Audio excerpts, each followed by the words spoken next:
Hello once again, आप सभी लोगों का एजुकेट में स्वागत है।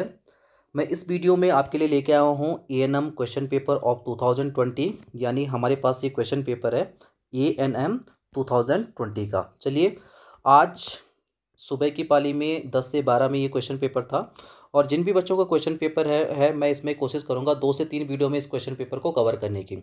तो सबसे पहले मैं ये देखूँ कि जो ये क्वेश्चन पेपर है ये एएनएम 2020 का है, ठीक है। और अभी इसकी ऑफिशियल आंसर की नहीं है, मतलब आज ही सुबह ये पेपर हुआ तो इसकी ऑफिशियल आंसर की अभी कैसे आ सकती है। दूसरी बात है कि ये जो क्वेश्चन पेपर है, क्वेश्चन पेपर जो सेट है मेरे पास बी है। तो चलिए, इसमें मैं 2-3 पार्टों में इसको कवर करने की कोशिश करूँगा। और सबसे पहले आई होप आप सभी जो विद्यार्थी हैं, आपने आज का क्वेश्चन पेपर बहुत ही अच्छा किया होगा। 3-4 क्वेश्चन या फिर 5 से 6 क्वेश्चन ऐसे थे जो पिछले वाले क्वेश्चन पेपर से रिलेटेड थे या फिर सेम एज इट इज जो क्या होते रिपीट हुए थे। तो आज मैं इस वीडियो में डिस्कस करूंगा जो हिंदी के स्टार्टिंग के जो 20 क्वेश्चन है, मतलब प्रथम जो 20 क्वेश्चन है उनके बारे में डिस्कस करूंगा। डिस्कस ही नहीं करूंगा बल्कि उनके आंसर भी बताऊंगा। आंसर के साथ साथ मैं क्या करूंगा, आपको पूरी एक्सप्लेनेशन बताऊंगा कि उसमें क्या होना चाहिए था, कैसे होना चाहिए था। ओके, तो मेरे पास है ये एएनएम 2020 का पेपर, 2020 का पेपर, ठीक है। अब मेरे पास ये क्वेश्चन बुकलेट जो सीरीज़ है वो बी है, ठीक है। तो चलिए फिर स्टार्ट करते हैं। तो इस वीडियो में मैं आज क्या करूंगा, जो 20 क्वेश्चन है हिंदी के, जो क्या है स्टार्टिंग है 20 क्वेश्चन है, उसके बारे में क्या करेंगे, डिस्कस करेंगे। चलिए, सबसे पहले क्वेश्चन आया था हमारे पास, सूर्योदय सूर्योदय का उचित संधि विच्छेद क्या है। ठीक है, यहाँ पर लिखा है सूर्योदय और इसका क्या बताना था, हमें संधि विच्छेद बताना था। ठीक है, देखो अगर मैं बात करूँ सूर्योदय की, तो जो सूर्योदय शब्द बना है वो बना है सूर्य प्लस उदय से। ठीक है, ये शब्द बना है सूर्य प्लस उदय से। ठीक है, तो जब भी हम संधि करते हैं तो संधि में क्या करते हैं, प्रथम शब्द का जो क्या होता है अंतिम वर्ण होता है और अंतिम शब्द का जो प्रथम वर्ण होता है, तो इनके बीच में क्या होती है, संधि होती है। ठीक है, तो इसमें क्या होगा, जब हम क्या लिखेंगे, यहाँ पर सूर्य लिखेंगे, ठीक है, यहाँ पर क्या लिखेंगे, सूर्य लिखेंगे और यहाँ पर क्या लिखेंगे, उदय लिखेंगे। ठीक है, तो इसमें से हमारे पास जो वर्ण आएगा वो क्या आएगा, आ आएगा, और इसमें से जो वर्ण आएगा हमारे पास क्या आएगा, ओ आएगा। ठीक है, तो आ प्लस ओ मिलकर क्या बनाता है, ओ बनाता है। ठीक है, तो ये जो हमारे पास बनाता है वो क्या बनाता है, सूर्यो यानी ओ बनाता है। इसका मतलब ये उदाहरण जो क्या हुआ, गुण संधि का उदाहरण हुआ। ठीक है, तो यहाँ इसमें जो सही आंसर होना है वो क्या होना है, सूर्य प्लस उदय। थर्ड वाला आंसर इसमें क्या हो जाएगा, सही हो जाएगा। ठीक है, हम इसमें एक्सप्लेन भी साथ साथ करेंगे, क्योंकि मैं चाहता तो मैं डायरेक्ट भी इसके क्या आंसर बता देगा कि सूर्योदय का जो सही आंसर होगा सूर्य प्लस उदय होगा। लेकिन आपको पता भी होना चाहिए कि भाई आपने जो आंसर किया है, अगर आपने कोई गलती की है तो उस गलती को बार बार ना दोहराओ बल्कि उसे क्या करो, सुधारो। ठीक है, तो फर्स्ट का जो आंसर होगा वो क्या हो जाएगा, सी वाला हो जाएगा, सूर्य प्लस उदय, जो क्या है एक गुण संधि का उदाहरण था। चलिए दूसरे क्वेश्चन की ओर चलते हैं। क्वेश्चन नंबर 2 है, अगर मगर करने का अर्थ है। अगर मगर करना का अर्थ है, ठीक है, तो इसका हम ये कह सकते हैं कि जो अगर मगर करना है उसका जो क्या होता है मीनिंग होता है वो होता है बहाने बनाना। ठीक है, बहाने बनाना इसका क्या हो जाएगा, मीनिंग मतलब आंसर हो जाएगा।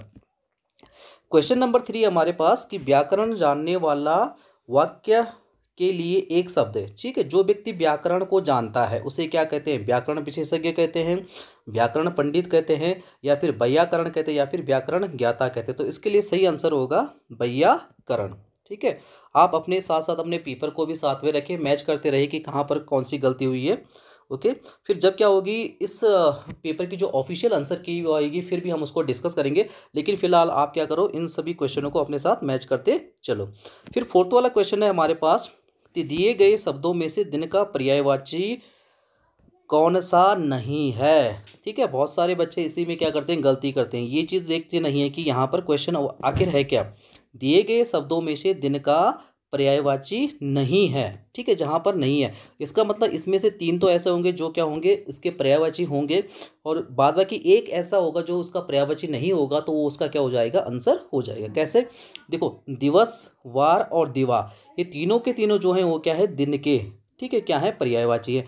बाद बाकी एक इसमें पर्यायवाची नहीं है, तो वो कौन सा नहीं है, समर। तो समर ही इसका क्या हो जाएगा, आंसर हो जाएगा, यानी फोर्थ का जो आंसर होगा वो क्या होगा, बी होगा। फिर अगला है हमारे पास क्वेश्चन नंबर 5।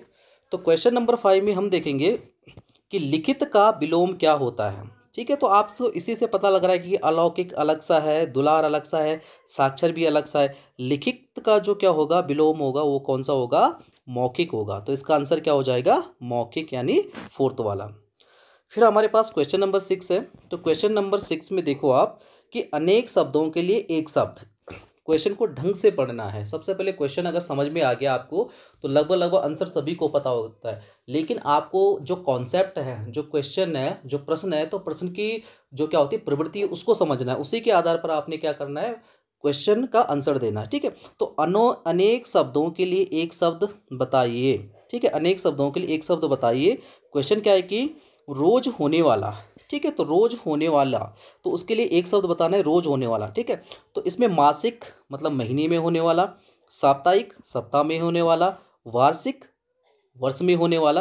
तो रोज होने वाले के लिए जो सही आंसर होगा वो क्या होगा, दैनिक होगा। ठीक है, फिर उसके बाद 7वां वाला क्वेश्चन है कि निम्नलिखित शब्दों में से वह शब्द बताइए जो कल का अनेकार्थी नहीं है। फिर से देख लो, क्वेश्चन वही है कि नहीं है, इस चीज़ को बहुत नोट करना कि नहीं है। ओके, तो हमने वो बताना है जो क्या है, कल का अनेकार्थी नहीं है। तो कल का अनेकार्थी इसमें चैन, चैन से सोना के लिए भी कल कहा जाता है। मशीन, मशीन के लिए भी कल कहा जाता है। आपको पता होगा, आपने पढ़ा होगा कि कल पुर्जे।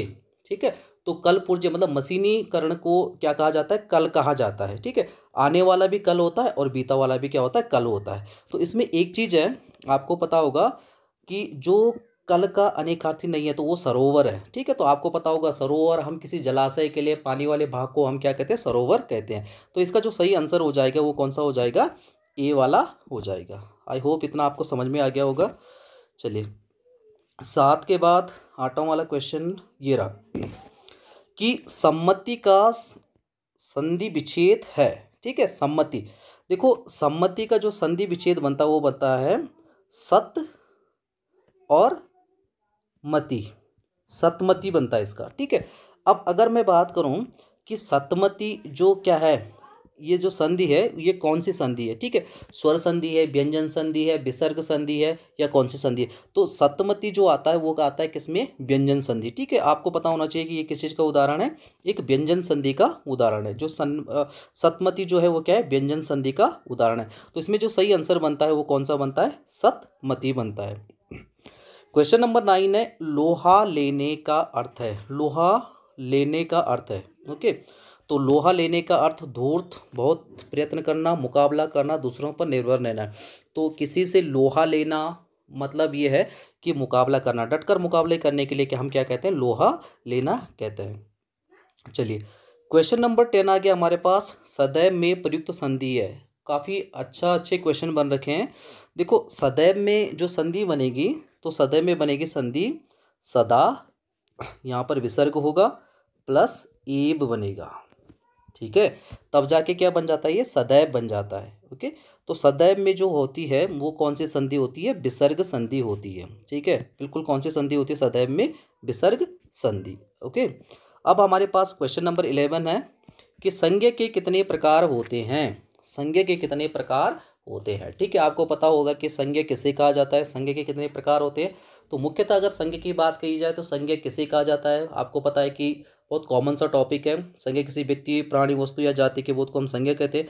ये पूछा जाए कि भाई संज्ञा के कितने भेद होते हैं, तो 5 भेद होते हैं, व्यक्तिवाचक, जातिवाचक, द्रव्यवाचक। ठीक है, इस हिसाब से क्या है, समूहवाचक करके क्या बन जाते हैं, इसके 5 भेद बन जाते हैं। ठीक है, तो इसका जो आंसर बनेगा वो कौन सा बनेगा, क्वेश्चन आंसर नंबर सी बनेगा।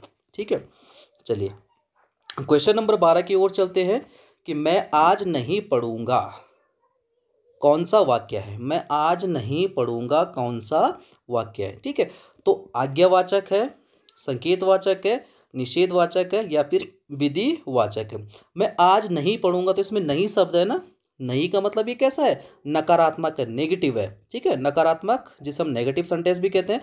तो नकारात्मक का मतलब होता है निषेधवाचक। ठीक है, क्या होता है, निषेधवाचक वाक्य का एक उदाहरण है। अगला है इसमें कि निम्नलिखित में से अशुद्ध शब्द कौन सा है। निम्नलिखित में से अशुद्ध शब्द कौन सा है। तो देखो इसमें वर्तनी की पहचान करनी थी आपने। ये लगभग जो पैटर्न है हमारा, जो हमने ANM 2019 का यानी 2019 का जो पेपर हमने इसमें डिस्कस किया था, लगभग उसी के जैसा ये क्या है इस बार भी आ रखा है। ठीक है, और तो और हो बहु 3 से 4 क्वेश्चन ऐसे हैं जो रिपीट हो रखे हैं, तो आपने अगर वो पीछे वाली वीडियो देखी होगी तो उसमें आपको सारी चीज़ मिल जाएगी। ठीक है, मैंने बहुत अच्छी तरह से उसमें डिस्क्राइब भी कर रखा है।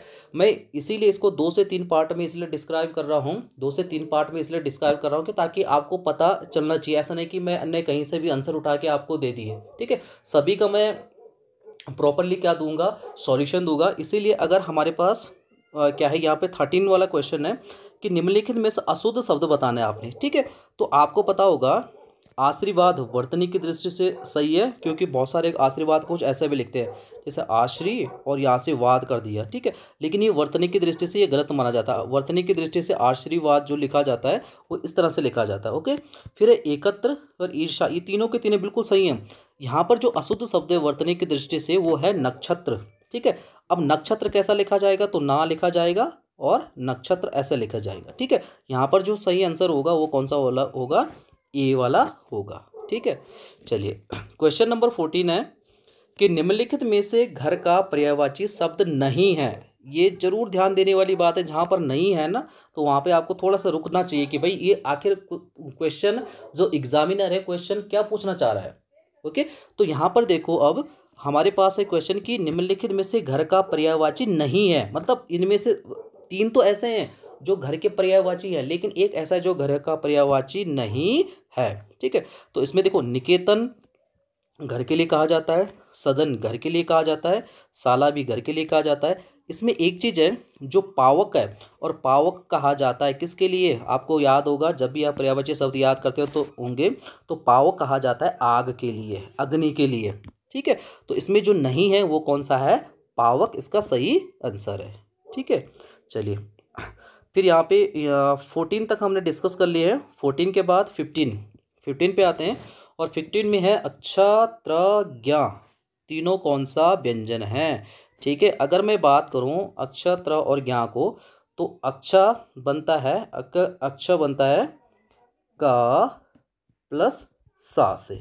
ठीक है, दूसरा अगर मैं त्र की बात करूं, ठीक है त्र, ओके, तो त्र बनता है त प्लस रा से। ठीक है, उसके बाद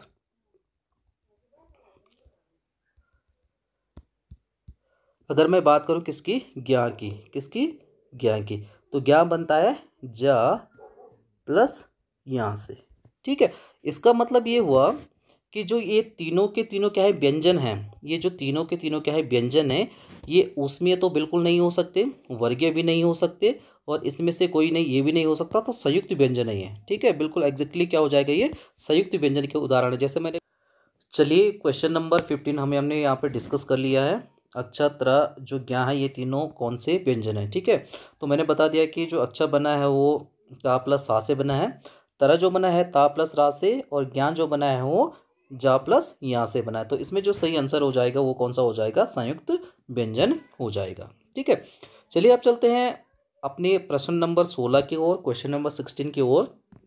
मैं, इसमें देखो मैं कौन सा पुरुष है, कभी भी क्वेश्चन करने से पहले, आंसर देने से पहले उसको ढंग से एक बार देख लेना चाहिए। ओके, तो इसमें पूछ रखा है मैं, और मैं क्या होता है, मैं होता है जिसको हम क्या कहते हैं, सर्वनाम कहते हैं। ठीक है, क्या कहते हैं उसे, सर्वनाम। ठीक, आप मतलब ये देख लो कि जितने जो भी टॉपिक आ रखे हैं बहुत कॉमन टॉपिक आ रखे, थोड़ा सा क्वेश्चन की कॉन्सेप्ट को, क्वेश्चन की प्रवृत्ति को समझने की जरूरत है, बाद बाकी आंसर तो सभी को पता होते हैं। ठीक है, अब इसमें दे रखा है कि जो मैं है, मैं कौन सा पुरुष है। ठीक है, ये बताना है कि उसमें कौन सा पुरुष है, उत्तम पुरुष है, मध्यम पुरुष है, या अन्य पुरुष है। आप इसको कैसे समझेंगे, देखो होता क्या है कि इसमें जो पुरुष होते हैं वो पुरुष क्या होते हैं, 3 ही होते हैं, उत्तम पुरुष, मध्यम पुरुष और अन्य पुरुष।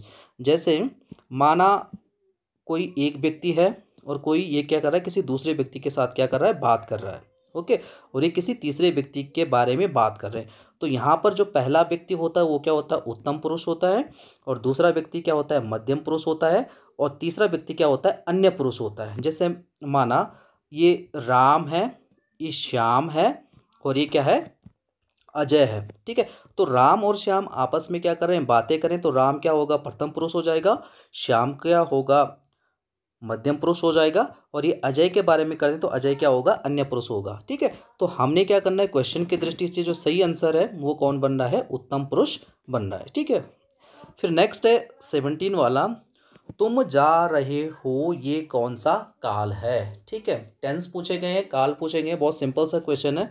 काल वही होते हैं वर्तमान काल, भूतकाल और भविष्य काल। तो तुम जा रहे हो इसका मतलब क्रिया अभी चल रहा है, कार्य अभी चल रहा है, तो ये बहुत सिंपल सा है, साधारण सा क्वेश्चन है। ये क्या है, वर्तमान काल है। ओके, चलिए अब इसमें 17 हो गए, 17 के बाद 18 में चलते हैं। देखो, सूर्य का स्त्रीलिंग रूप क्या है, सूर्य का स्त्रीलिंग रूप क्या है। तो मोस्टली बच्चों ने इसमें सूर्याणी लगा रखा है। ठीक है, मैंने चेक भी किया था एक दो बच्चों के, तो उन्होंने क्या लगा रखा है, सूर्याणी लगा रखा है। लेकिन इसका जो सही आंसर होगा वो क्या होगा, सूर्या होगा। ठीक है, ये सिर्फ वैसे ही बनते हैं, ये वाले स्त्रीलिंग शब्द वैसे ही बनते हैं जैसे आपको पता होता है कि प्रधानाचार्य। ठीक है, माना क्या होता है, प्रधानाचार्य। ठीक है, तो प्रधानाचार्य क्या होते हैं, मेल होते हैं। ठीक है, जितने भी प्रधानाचार्य होते हैं सारे मतलब मेल होते हैं। मतलब अगर प्रधानाचार्य कोई पुरुष है तो मेल है, और अगर इसमें हम प्रधानाचार्य लगा देते हैं तो वो क्या बन जाते हैं, फीमेल बन जाते हैं। ठीक है, तो सूर्या मेल है, और अगर इसका स्त्रीलिंग बनाते हैं तो वही चीज़ जैसे सूर्याणी, जैसे हम प्रधानाचार्य है, महोदय है, उसी हिसाब से इसका क्या बन जाएगा, सूर्य बन जाएगा। चलिए अगला हमारे पास 19 है, और 19 में होगा, पेड़ से फल गिरा वाक्य में से किस कारक को विभक्ति है। ठीक है, इसमें विभक्ति बतानी है आपने कि कौन सा कारक है, कर्ता कारक है, संबंध कारक है, अपादान है, संप्रदान है, कारक है, कौन सा कारक है। ठीक है, तो पेड़ से फल गिरा, आप समझो इसको, कोई पेड़ है, ठीक है, और इस पेड़ से कोई जो फल है वो क्या होता है, गिरता है। तो गिरने का मतलब है कि ये क्या भाव प्रकट कर रहा है, ये भाव प्रकट कर रहा है अलग होना। ठीक है, कौन सा भाव प्रकट कर रहा है, अलग होना। जब कोई भी वस्तु कहीं से क्या होती है, अलग होती है, तो उसमें सिर्फ एक ही कारक होता है, वो होता है कौन सा, अपादान कारक। ठीक है, इसमें जो सही आंसर होगा वो कौन सा होगा, अपादान कारक। ठीक है, और इस समय हमारे पास है हिंदी का लास्ट क्वेश्चन, और वो क्वेश्चन है, नायक शब्द का स्त्रीलिंग रूप क्या है, नायक। ठीक है, तो नायक का क्या होगा, नायिका। ठीक है, बहुत सिंपल सा क्वेश्चन है कि नायक शब्द का जो क्या होगा, स्त्रीलिंग रूप होगा वो क्या होगा, नायिका। ठीक है, तो आई होप सभी जो विद्यार्थी थे, परीक्षार्थी थे, उनको समझ में आ गया होगा कि हिंदी के क्वेश्चन का आंसर्स क्या हैं, उनके जो क्या है सही उत्तर है वो क्या है, और कैसे कैसे इनको सॉल्व करना था। ठीक है, आई होप आपको वीडियो बहुत अच्छी लगी होगी। इसके अगले वाला पार्ट मैं जल्दी ही लेके आऊँगा। ठीक है, थोड़ा समय दीजिए मेरे को, और जितना भी अच्छा आपके लिए हो सके मैं करने की कोशिश करूँगा।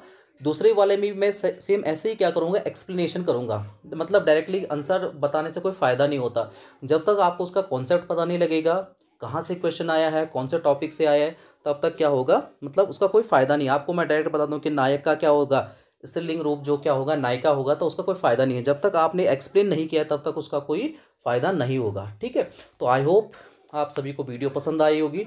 अगर वीडियो पसंद आई है तो लाइक कीजिए, दोस्तों को शेयर कीजिए, और चैनल को सब्सक्राइब करना ना भूलें। Thank you, take care and goodbye all of you.